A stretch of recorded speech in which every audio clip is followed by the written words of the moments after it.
সকল good morning. আজি মই মাইনাক গুটি দি পেলাই অংক কৰা শিকাম। তো আপোনালোকৰ সৰু সৰু বাচ্চাবিলাকক কেনেদৰে অংক শিকাব পাৰে এইটো চাওক। কিছুমান গুটি লৈ ল'লে ধৰক এইবিলাক মটন বা আপেল বা কিবা কিবি নাম দি পেলাই ল'ব পাৰে।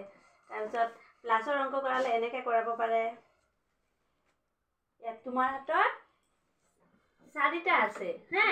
দাদাক 2টা দি দিলে তোমাৰ কেইটা থাকিব? 2টা থাকিব। গুড।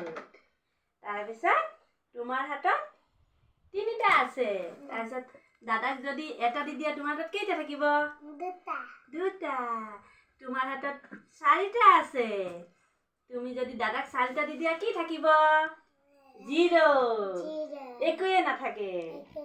তো বন্ধুসকল এনেদৰে অংক শিকালে ল'ৰা ছোৱালীখিনি সৰুৰ পৰাই মানে ধৰক একেবাৰে সৰু সৰু কণ শিশুসকলৰ কথা কৈছোঁ। তেওঁলোকে বুজি পায়। এইখিনি ধৰক মটন চকলেট এনেকৈ দিয়াৰ পিছত আৰু মানুহে ঠগিব নোৱাৰে। বুজি পাই যাব অংকৰ হিচাপটো কেনেকৈ কৰে। আজিকালি চাওক নাৰ্চাৰীত কিমান ডাঙৰ ডাঙৰ অংকবিলাক দিছে। এইটো কেজিৰ হয়, LKGৰ হয়। LKGৰ বহিত চাওক কিমান ডাঙৰ ডাঙৰ অংক দিছে। তো সিহঁতৰ এনে হিচাপত উলিওৱাটো বহুত টান। কিন্তু যদি আমি গুটিৰ সহায়েৰে কৰোঁ সিহঁতৰ কাৰণে অত্যন্ত সহজ হৈ যায় বিষয়খিনি আৰু কৰিবলৈও ভাল পায়।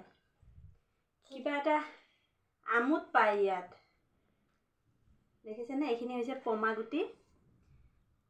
নিম গুটি দিও খেলিব পাৰি বা বেলেগ বেলেগ কিবা কিবি মণিগুটি। আগতে আমাক ছাৰসকলে মণিগুটি এনেকৈ কিবা কিবি গুটি চুটি দি হিচাপ কৰি কৰি দিছিল। মানে বৰ্ডত লিখি লিখি দিছিল। তাৰপিছত মুচি মুচি দিছিল।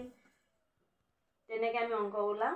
কিন্তু ইহঁতক এতিয়া যিহেতু ডাইৰেক্ট অংক দি দিছে, এইখিনি অংকটো কেজিৰ মানে 5 বছৰীয়া ষ্টুডেণ্ট এটাৰ কাৰণে সম্ভৱ নহয়।